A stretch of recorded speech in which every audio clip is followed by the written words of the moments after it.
আসসালামু আলাইকুম। বুড়িচং এবং ব্রাহ্মণপাড়া প্রেস ক্লাবের কিন্তু অভাব নাই।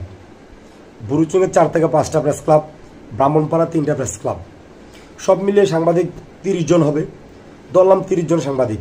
30 জন সাংবাদিকের যদি কয়টা ধরেন 17টা ইউনিয়ন, 17টা ইউনিয়ন কিন্তু প্লাবিত হয় নাই।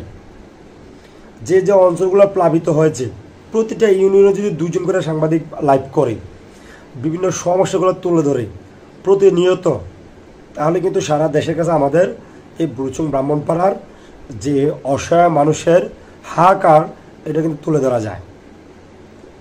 এটা না করে আমরা দেখেছি অনেক সাংবাদিকে কী করছে, প্রেস ক্লাব নিয়ে বিজি থাকে, বিভিন্ন সংগঠন নিয়ে বিজি থাকে। কোথায় এখন তারা?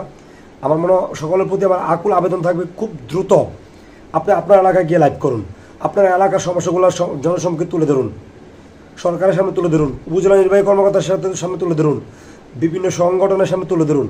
খুব দ্রুত দেখবেন অভাব যেটা আছে, মানুষের চাহিদা যেটা আছে, খুব দ্রুত পূরণ হবে। আমি আমার বাক্সমণি ইউনিয়নের বিভিন্ন সমস্যাগুলো তুলে ধরছি। আমি আজকে কাজ করছি বাক্সমণি ইউনিয়নের পর সদর ইউনিয়নে কাজ করা শুরু করে দিচ্ছি। আগামীকাল সারাদিন করব। আসুন সবাই একসাথে কাজ করি, আমাদের বন্যার্থদের পাশে দাঁড়াই।